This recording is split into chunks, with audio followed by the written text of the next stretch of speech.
La foi Baha'i.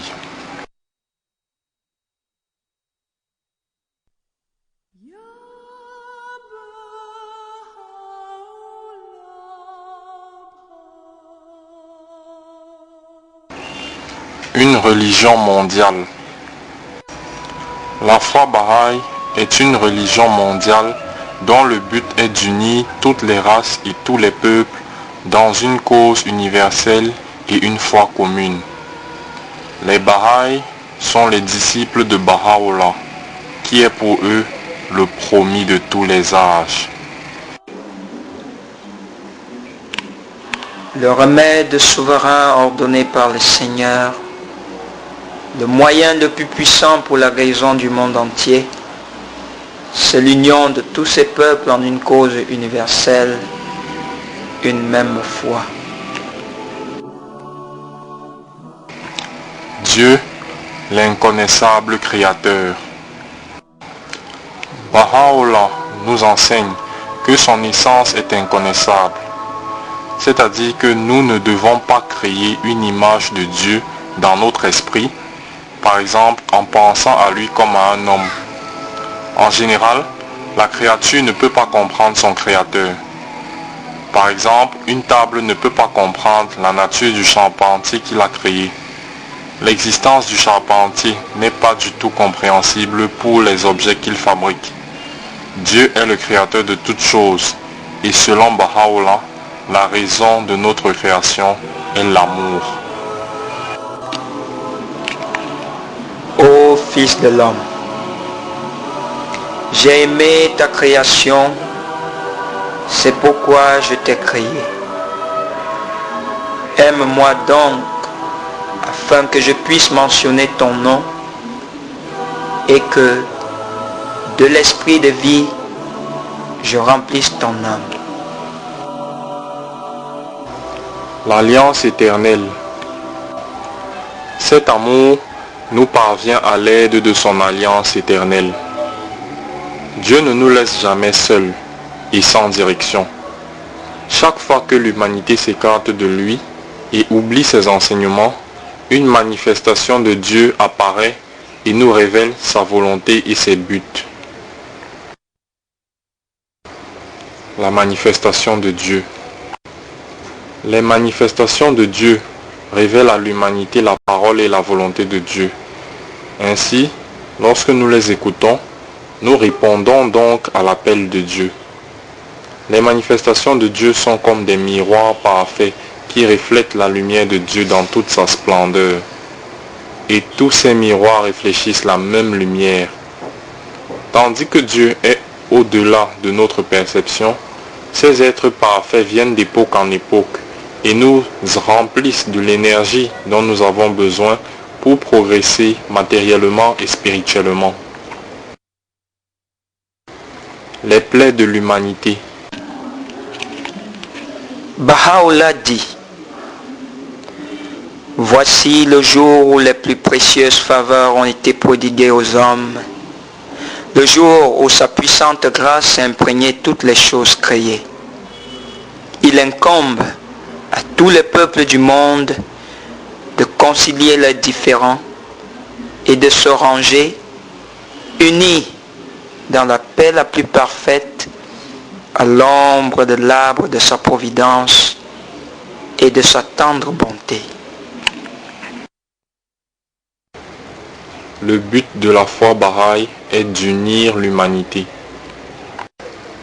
Bien que nous soyons différents les uns des autres sur les plans physiques et émotionnels, et bien que nous ayons divers talents et aptitudes, nous sommes tous issus de la même racine et nous appartenons tous à la même famille humaine.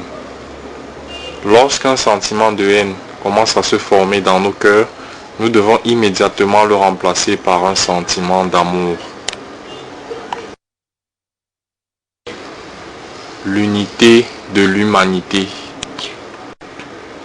Bien que l'unité de l'humanité soit une vérité indéniable, les peuples de la terre sont si loin de ce concept que les unir n'est pas une tâche facile.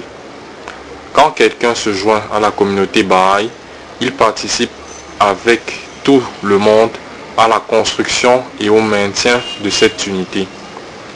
De nombreux passages des écrits Baha'i nous enseignent comment cheminer sur la voie de l'unité et comment aider les autres à prendre le même chemin. Un plan divin pour l'unité. Baha'u'llah a tracé le cercle de l'unité. Il a fait un plan pour unir tous les peuples et les rassembler à l'ombre de la tente de l'unité universelle. Ceci est l'œuvre de la bonté divine et nous devons nous efforcer de cœur et d'âme de réaliser cette unité parmi nous. Tandis que nous y travaillons, la force nous sera donnée. Baha'u'llah, manifestation de Dieu. Baha'u'llah est né en 1817 à Téhéran, la capitale de l'Iran. Dès sa plus tendre enfance, il montrait des signes de grandeur. Il a reçu quelques instructions à la maison, mais il n'a pas eu besoin d'aller à l'école, car il avait été doté par Dieu d'une connaissance innée. La vie de Baha'u'llah. Baha'u'llah venait d'une famille noble, et quand il était jeune homme, on lui proposa un poste important à la cour du roi qu'il refusa. Il souhaitait dédier son temps à aider les pauvres et à soutenir la cause de la justice. Baha'u'llah, ses souffrances et son influence. Les souffrances de Baha'u'llah ont commencé lorsqu'il s'est levé pour proclamer la cause de Dieu. Sa vie fut une vie d'exil, d'emprisonnement et de persécution. Il fut enchaîné dans un cachot lugubre et sombre à Téhéran. Il fut exilé 4 fois de pays en pays pour être finalement à la ville-prison de Saint-Jean d'Acre dans l'Empire ottoman.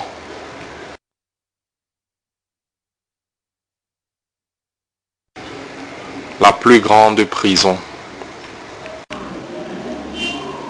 Souviens-toi de mes jours pendant tes jours, de ma détresse et de mon bannissement en cette prison lointaine. Et demeure si ferme dans mon amour que ton cœur ne vacille pas. Dussent les épées de tes ennemis faire pleuvoir leurs coups sur toi, et les cieux et la terre se soulever contre toi.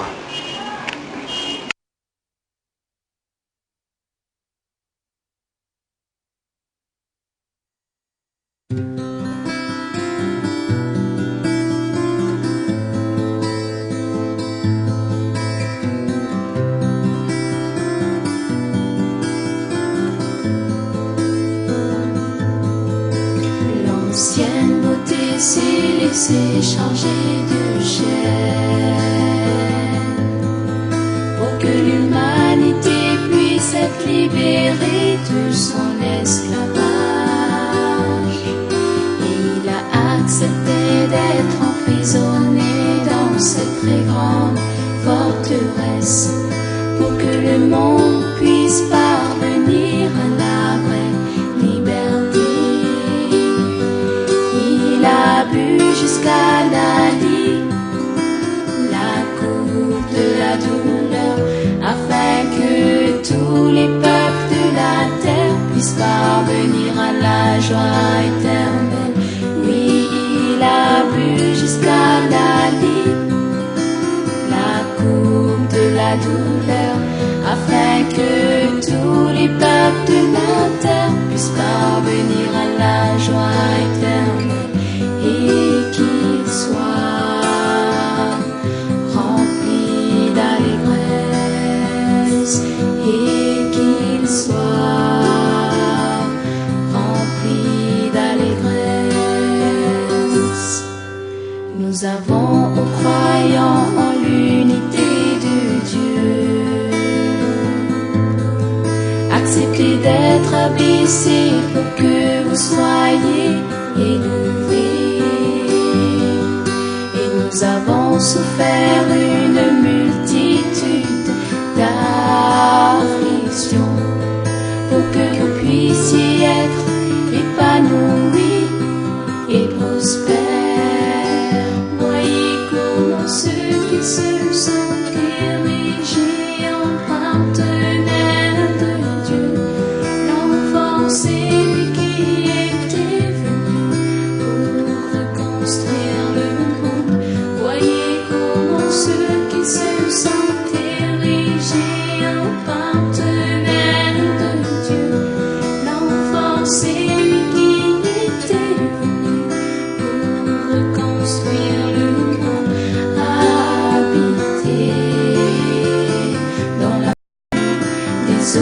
des idéaux.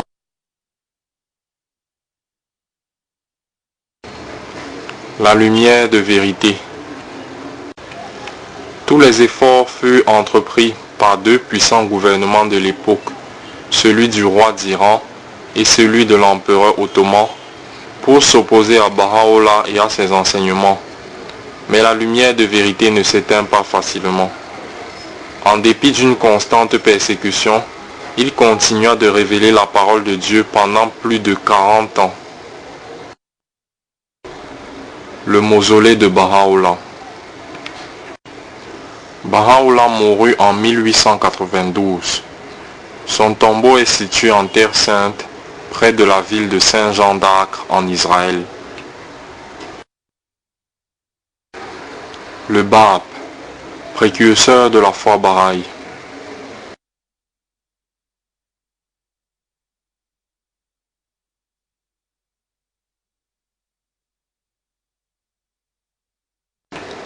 Le Bab, la porte. Quelques années avant que Baha'u'llah ne proclame sa mission, Dieu a envoyé un messager spécial pour annoncer sa venue. Pendant 7 ans, sans relâche, il enseigna que l'apparition de la nouvelle manifestation de Dieu était proche et il prépara la voie pour sa venue. Il disait aux gens qu'ils assistaient à l'aube d'un nouvel âge, l'aube du jour promis de Dieu. Sa souffrance et son influence. Des milliers et des milliers de gens acceptèrent le message du Bab et commencèrent à suivre ses enseignements. Mais le gouvernement d'Iran et son puissant clergé qui régnait sur les masses s'élevèrent contre lui. Le martyre du Bab.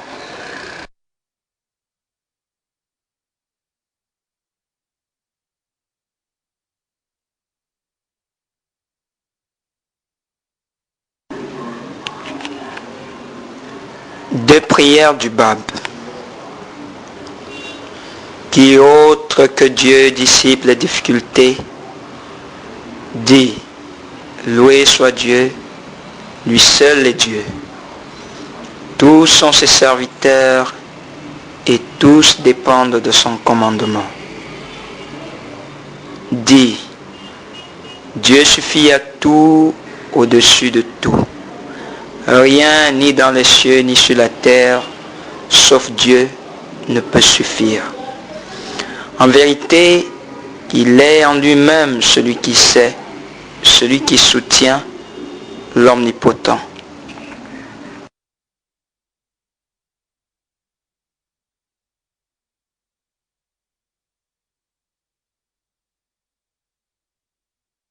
Les disciples furent persécutés et beaucoup furent exécutés.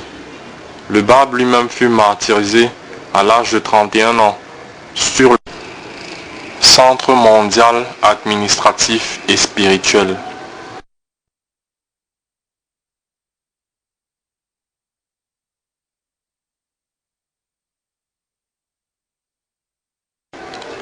Abdul-Baha, Centre du Covenant. L'idée la plus importante dans nos vies en tant que Baha'i est que nous avons conclu une alliance avec Baha'u'llah. Dans toutes les autres religions, après le décès de la manifestation, les disciples ont eu des milliers de disputes entre eux, qui amenèrent à la division de la religion en un grand nombre de sectes. Baha'u'llah a protégé sa foi contre de telles divisions en lui conférant un pouvoir unique, le pouvoir de l'alliance. Seul interprète et exemple parfait. Avant son décès, il écrivit en termes les plus clairs qu'après lui, tous les Baha'i devraient se tourner vers Abdul-Baha. Abdul-Baha avait été élevé par Baha'u'llah lui-même. Il reconnut le rang de son père dès son enfance et partagea ses souffrances. Abdul-Baha vécut 77 ans. Il naquit la nuit même où le Bab déclara sa mission en 1844 et mourut en novembre 1921. Une communauté communauté mondiale unie. Après le décès de son père, la responsabilité de la communauté Baha'i reposait sur ses épaules, et il travailla jour et nuit à répandre la foi à travers l'Orient et l'Occident. Abdul-Baha nous rappelle notre alliance avec Baha'u'llah et que nous ne devons pas laisser l'unité des disciples se briser. Unis en une communauté mondiale, nous travaillerons jusqu'à ce que l'unité de l'humanité soit fermement établie. Shoghi Effendi, le gardien. Dans son testament, Abdul-Baha a nommé son petit-fils gardien de la foi et après sa mort, Shoghi Effendi devint l'interprète autorisé des enseignements Baha'i. Pendant 36 ans, il continua le travail de son grand-père, clarifiant les écrits de la manifestation et établissant fermement la foi dans tous les coins de la planète. La Maison universelle de justice. Les Baha'i du monde élirent la Maison universelle de justice comme prévu par Baha'u'llah et tel que l'avaient clairement décrit Abdul-Baha et le gardien. La Maison universelle de justice est l'institution suprême de la foi vers laquelle tous les Baha'i du monde doivent se tourner aujourd'hui. Les manifestations de Dieu apportent des lois à l'humanité.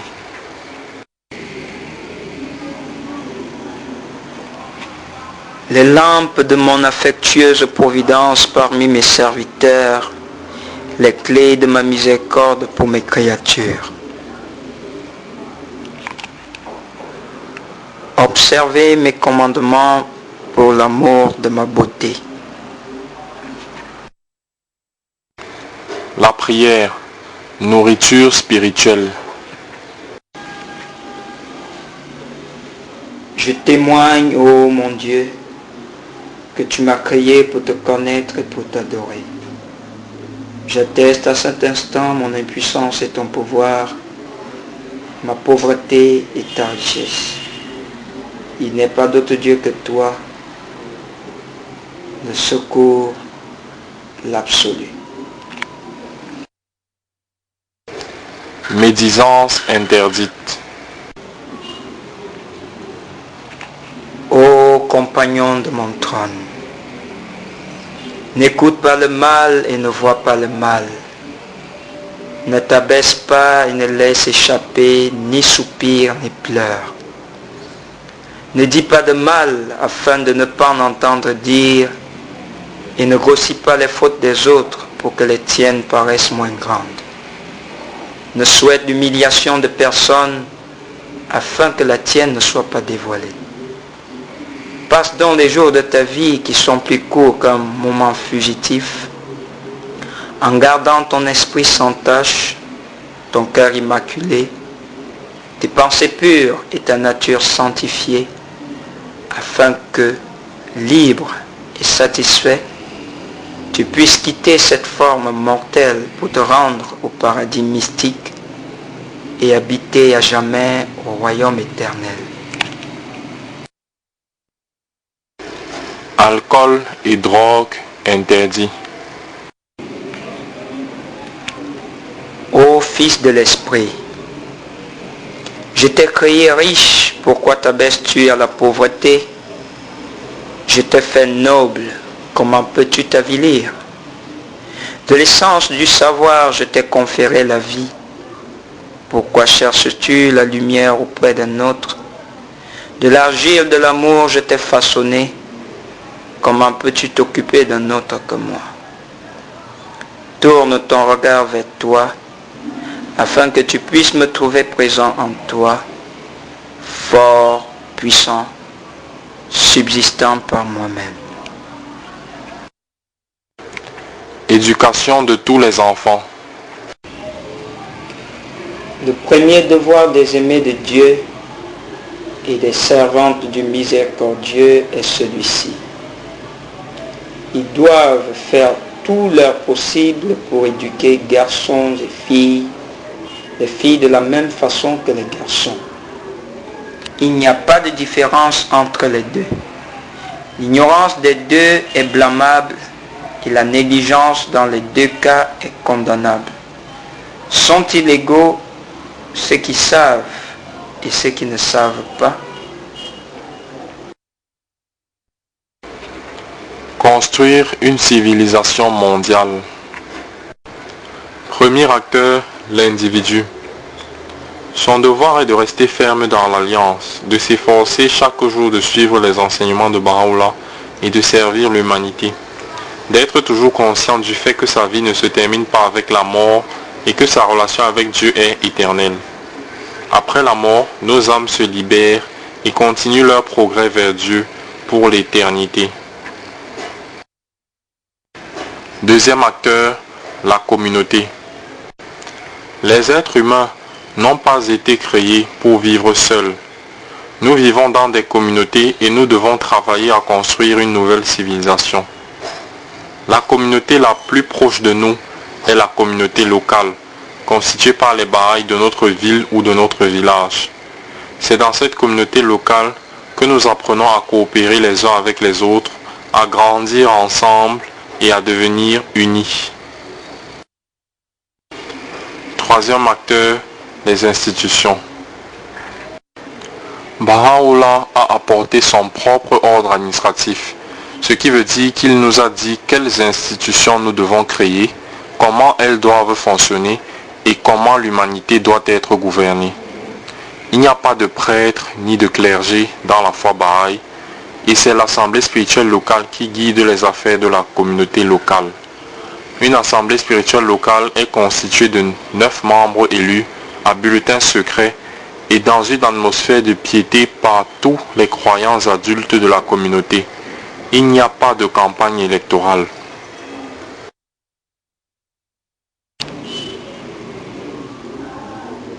Ô Dieu, rafraîchis et réjouis mon esprit, purifie mon cœur, éclaire mes facultés. Je remets toutes mes affaires entre tes mains.